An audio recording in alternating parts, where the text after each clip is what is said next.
नमस्कार मित्रांनो, आज आपण डोंबिवलीहून त्र्यंबकेश्वर ज्योतिर्लिंगचा प्रवास करत आहोत. हा आपला प्रवास आपल्या कारने होणार आहे. हा एक सुंदर, शांत आणि आध्यात्मिक प्रवास आहे.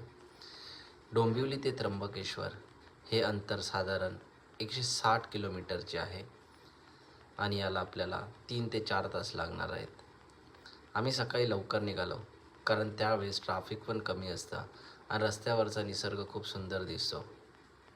त्र्यंबकेश्वर हे 12 ज्योतिर्लिंगापैकी एक असून हे भगवान शिव शंकरांचे अतिशय पवित्र स्थान आहे.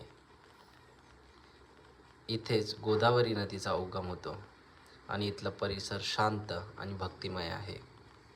ही आपली पूर्ण ट्रिप ही वन डे रिटर्नची होती आणि त्यामुळे आपल्या या प्रवासाचा खर्च साधारण 3 ते 4 हजार रुपयांच्या आसपास होता, ज्यामध्ये आपलं पेट्रोल, टोल, दुपारचं जेवण आणि इव्हिनिंगचा स्नॅक्स समाविष्ट होता. जर हा व्हिडिओ तुम्हाला उपयुक्त वाटला असेल तर लाईक करा, शेअर करा आणि सबस्क्राईब करा. जय भोलेनाथ, जय शिवशंकर, हर हर महादेव.